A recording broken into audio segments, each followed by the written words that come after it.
Hello and welcome to another Spirit Island video. Today I'm going to be making a pretty quick Sparking Lightning opening guide. So Sparking is a new NI aspect, and I would say it's actually one of my favorite aspects from Nature Incarnate, which is pretty amusing given that I am not that much of a fan of base lightning. But I just really like the extra card gains and support that this thing can give out. So, Sparking is as I said, a new NI aspect. There's two parts to it. The first one is this innate, which replaces Lightning's normal innate. Lightning's normal innate is going to be doing a lot of building destruction. That's going to be how you're winning the game. And Sparking, on the other hand, is more focused on card gains and like structural support for both yourself and other spirits. So you're going to be like slower out of the gate, but this is a very powerful innate once it gets rolling. So notably, we have a 2/5/3 threshold to start as the first tier. Once this turn, after target spirit uses a power that targets a land, they may do 1 damage to each invader in that land. So it's a callback a bit to Lightning's Raging Storm, but on a much better rate as an innate. As opposed to a 3-cost card, which with Lightning's 6 plays at max, you can hit this 2/5/3 fairly easily, and you don't have as many tools to play a 3-cost card over and over, and of course that's also just very expensive. Anyways, the next tier, target spirit gains a minor power, and notably, I should mention this innate is fast and can target anyone, so you can target yourself, you can target other people, it depends on what situation you're in. Just give someone a minor for 2 fire, 2 air, and all of your cards start with fire and air. So basically, as long as you're playing 2 cards, like you're probably going to be giving someone a minor power. And as you can see, we start with 2 card plays. So basically, every single turn, we're going to be able to give someone a minor power. And then the final tier, 1/3/2, Sun, Fire, Air. A target spirit may play a power card by paying its cost. Basically spur on with Words of Fire, and even has the elements from that. So the reason why these three tiers of this innate are ordered in this way is because you can't use the final tier in order to spur yourself in order to meet the element thresholds for the first tier. So it just makes it slightly harder to hit that first tier, which makes sense. But as we can see, we start with 1 Sun, 4 fire, 4 air. So if we just played our opening hand, we would be missing 1 fire and 1 sun to get that first innate. So in drafting, we're going to want to prioritize cards that again give us that 1 sun, 1 fire. And of course, we still have Swiftness of Lightning. For every air we have, we can use a slow power as if it were fast, as well as 3 of Lightning's starting cards, Shattered Homesteads, Harbingers, and Lightning's Boon. These 3 are unchanged. They work just as well as they do in previous versions of Lightning. But we have this new card that replaces Raging Storm, Lightning's by far worst card, a card that is often just forget fodder. No one ever wants to play it. And this one is still a bit overcosted. Well, not necessarily overcosted, just expensive. Smite the Land with Fulmination. This is a 2-cost slow, though of course we can make it fast. Sun, Air, Fire, and it does 1 damage at range 0 and adds Badlands. So kind of 2 damage for 2 energy, which is maybe just slightly overcosted, but the Badlands can be pretty good too. And the thing about this card is it combos extremely well with our first innate tier here. Between these two, if we first use Smite, right, that's going to give us 1 damage. Then if then we add a Badlands, and then when we use the Sparking first here, let's say, and the timing of this is such that we can do Smite, resolve the 1 damage and the Badlands, and then after that happens, deal 1 damage to everything. And then the 1 damage to everything, since it's using the Badlands, will then do 2 damage to 1 invader and 1 damage to a bunch. And then so what this can add up to is we can have 3 damage on a city from doing 1 damage to it from the Smite plus 2 damage to it from the Sparking, along with killing all the Explorers. Or we can do 1 damage to a town, and then do 1 damage to another town from Sparking, and plus 1 damage to everything. basically using that bad lands and the 1 damage from Smite to kill both of those towns. So that can be pretty powerful. This can wipe out lands pretty quickly, along with Sparking. And in general, it's just like not a horrible card, especially since like just sniping an Explorer on turn 1 or turn 2 in order to stop a build on fast can be pretty strong. But yeah, so that's basically everything from this aspect offers. You have the normal lightning tracks and growths, up to 6 card plays and 5 energy as a 0-2-1 spirit, with card gain on reclaim and energy on presence placement. And one of the reasons that I really like this aspect is because before, the only way for lightning to gain power cards was this reclaim. You couldn't gain more power cards from G2, G3, no other sources. So you have to rely on either this or getting card gain support from other spirits. But now every single turn you can make a card gain happen, either to point it at yourself or once you have enough cards, you can start pointing it at other people too. So yeah, that's a quick overview. And looking at my opening guide. So basically the idea of this is to, by turn 4, be able to activate the full Sparking Innate, all 3 tiers. I guess like necessarily if you get the first tier, you'll get the second too. But basically the reasoning for this is because we lose out on the building destroying innate that base lightning has, we can really struggle after the early game. Like, we still have some early game tools like Smite here in order to like deal with explorers to prevent them from building, or shatter homesteads to like kill a town to prevent it from ravaging, but we don't have anything that closes the game or really helps that much in the mid game once like the invaders start getting rolling. So the idea is to rush towards this Sparking Innate as fast as possible, because that's our main way of ending the game and like dealing with invaders after they start building up.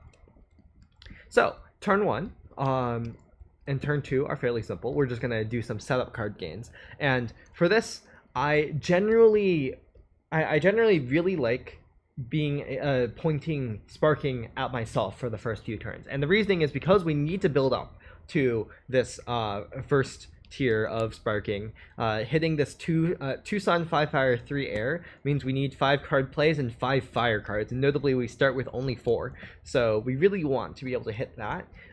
So we need to get some power card looks in order to do that. Oh, also of note, our opening hand here costs 5, and it's going to be really hard to reclaim loop that because our reclaim gives 1 energy. So in order to pay for 5 energy worth of cards, we'd need to get all the way to this 4 energy space, which is pretty far along, which is another reason why we need cards. We don't just need the extra sun fire, we also need to get a card that's a bit cheaper than Shatter Homesteads, basically, or just make our hand cheaper in general. So anyways, turn 1, I like going G2 top, and pointing Sparking at myself to get a minor, and if I want to play 2 cards in order to do that, and basically the only 2 cards you can play are Harbingers and either Shatter Homesteads or Smite. I prefer playing Shatter Homesteads for because I want to save Smite for turn 2, as I'll get into, but you can swap these. In fact, I'll just do that right now, add a slash here just to indicate that. So yeah, you always basically want to be playing Harbingers on turn 1 because it costs 0. And theoretically, you could like take G3 in order to play 2 cards, not including Sparking, but I prefer this line because it gives us 1 more energy overall, and as you'll see, we're going to be very energy starved. In terms of what minor we want to gain, it's pretty important that this minor has fire, because we, in order to get full Sparking, we need 5 fire, and the opening that I'm going to demonstrate here will get to this 5 card plays and not this 6 card play. So we really want minors that have fire. Another thing to note that we really want to also prioritize 0 cost as well. 0 costs will be a lot better than 1 costs because, again, we are fairly energy constrained. Okay. Next, turn 2. So we've played 2 cards. We're going to, and gained 1 card. Turn 2, we're going to play all 3 of our cards remaining in hand, taking G3, taking this 3 card play space. Of note, you can also skip on playing this card if you think you'll need to preserve the energy for energy econ reasons, but I think generally you can get away with playing it. There can be some considerations, but if it's going to like do anything on the board at all, you might as well play it. So yeah, we're going to gain 3 energy. So last turn we gained 2 energy from Spirit Phase, and then we spent 2 playing either one of these 2 plus Harbingers. Oh, you can also give out Lightning's Boon turn 1 instead of Shatter Homesteads. But I tend to like giving out Lightning's Boon on turn 2 instead, because Shatter Homesteads doing something on turn 1 can be pretty important. Anyways, so turn 2, we gain 3 energy from our growth, plus 2 energy from Spirit Phase, so we're up to 5, and then we play these 3 cards, which costs 3 energy, so we go down to 2 energy, and maybe 1 energy if this minor costs 1. Then, because we have ideally a fire card, we're going to be able to get the second 2 tiers of sparking, getting another minor. And again, I think it's best to take the minor ourselves instead of giving it out. And we can even play it if we want, paying its cost. Of note, sometimes you might want to play this. Sometimes you might not want to play this. If it's 0 cost, then you probably play it. If it's 1 cost, then don't play, probably. Because our energy econ will be quite constrained, and unless it's going to do a lot on board, or if we like already found some very good 0 cost on element cards, it's going to be really sketchy to try to play a lot of minors that cost 1 here, especially if this card costs 1. It's really bad to play this, because going down to 0 energy is going to hurt our energy economy quite a bit. Anyways, so that's turn 2. We're so far we are giving out a Lightning's Boon, but pointing sparking at ourselves mostly. We shouldn't need Lightning's Boon in order to make our slow power fast, because we have 2 air cards here played anyways.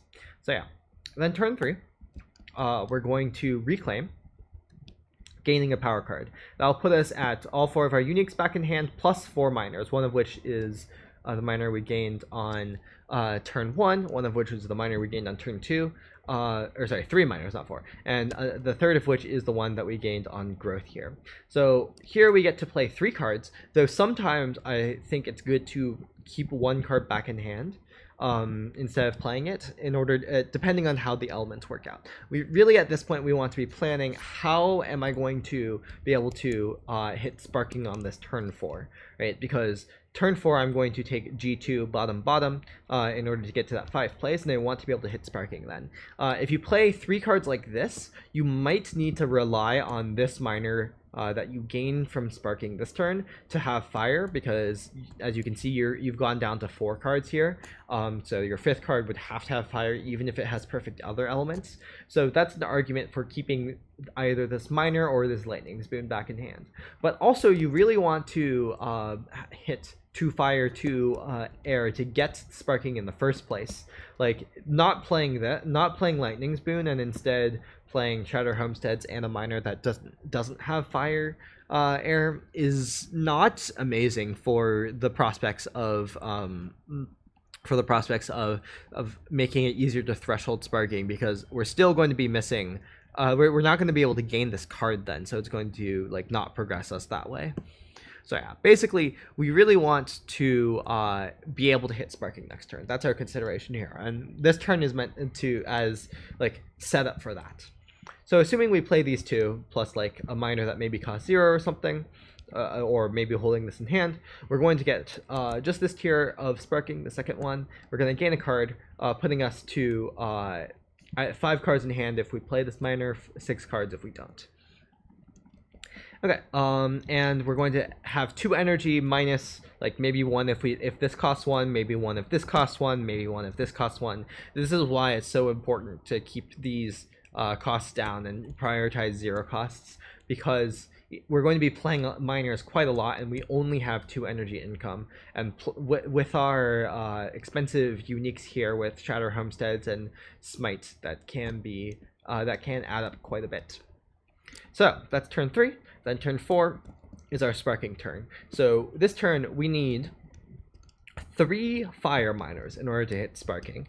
We want to definitely save Smite for this turn, not only because it's a very good thing for sparking to hit like you target the land with Smite, and then sparking dealing 1 damage you make use of the Badlands, which is pretty nice. Not only that, it's also perfect elements for sparking. We don't have any other sun in our uniques, so we usually want to save Smite for this for this turn, unless we've somehow found 2 Sunfire cards. So, in addition to needing 3 fire cards, we also need a sun card and an air card. So usually this will be a fire sun and a fire air, though like occasionally you'll get a perfect element card, and that can be pretty good. In addition, on this turn, we're still not getting any extra energy, and our 2 energy from Spirit Phase is still going to this. So we still only have this 2 energy to spare. So if you look, if you like count the energy here, right? This 2 energy right here, this is assuming that like we're playing 0 cost each time, which might not be true. So across these 3 turns, we only have this 2 energy to spare, and we're playing 5 random miners. Right, so we really need these to be 0 costs. Otherwise, we're just not going to be happy enough on econ. So like, it's ideal if like this card is a 0 cost fire. That's really good for us, because then we can play it here for 0 energy, and then we can also play it here for 0 energy, right? And then if like these are just 1 costs, that's even fine with to fit into this 2 energy budget. But the real takeaway here is just really prioritize these 0 cost fire cards. I think generally in these setup sparking turns, I want to draft mostly for elements and cost, like prioritizing 0 cost fire over basically anything else, like unless it's like a really good 1 cost card. One exception I guess is Spur, if I can find it. Spur, the reason why it's an exception, whoops, I don't want to clone that, I want to search it. The reason why Spur is such a good card for sparking here, and is even better than a 1 cost, is because, well, first of all, it's just a very good support card, but second of all, it has that perfect element and also gives you a card play. So if you target yourself, that is. So if you get Spur, you could theoretically just go like this and take G3 instead of G2, getting 3 extra energy to fund your sparking with. And that 3 extra energy can be very nice, and which is why Spur is very good. But by default, unless you get exactly Spur, or I guess sometimes exactly Gift of Nature's Connection to be a double fire, if you also have a perfect element card to go along with it, then you usually need to get to the 5 card plays and not just 4. But yeah, so then we get full sparking. We usually want to give it to ourselves because like usually this means our board will be, because we spent some time scaling instead of affecting the board that much, we'll be a bit behind and need to like use sparking on our own board to clear a land perhaps. So that would let us also gain a miner and play it immediately if we can pay for it. And that can be pretty nice as well for making our future sparking turns cheaper. But we could also just give out sparking if like we don't need the help on our board, or if someone else can like target a land on our board that like is a problem land and like we wanted to target with sparking. That's a pretty good argument to give out sparking, especially if you have this very setup. So ideally, the setup that you're gonna have is you want this total hand cost to be 3. So like a 1 cost here, a 0 cost here, and a 0 cost here. So 2 0 costs and a 1 cost. And then what you can do is from your +1 energy here and +2 energy here, that's 3 energy for a total hand cost of 3 energy. You can just reclaim loop this. And like if you have two 0 costs, this minor power actually can be Lightning's Boon. So I guess I should swap these elements around, but if you have two 0 costs here, a 0 cost Sunfire and a 0 cost Fire, then you can use Lightning's Boon here and also give that out instead of whatever Air Fire you got. But yeah, so this can be very powerful, this opening. Just rushing out Sparking and then Reclaim looping it should be able to beat like most adversaries level 6, like single adversaries. England is definitely going to be a bit hard because that 1 damage to everything is going to be quite a lot worse, but you can also support your team, so it's certainly not impossible. Like if you're playing into England, you probably need to be a bit more supportive, less focused on giving Sparking to yourself.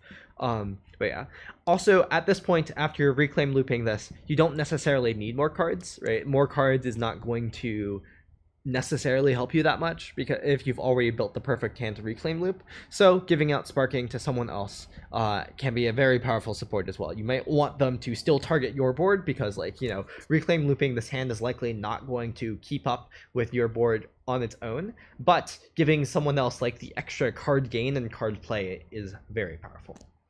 So yeah, that's a brief opening guide for Sparking. I'll probably make a couple videos showing off this opening against various adversaries. But yeah, thank you all for watching, and I'll see you in the next one.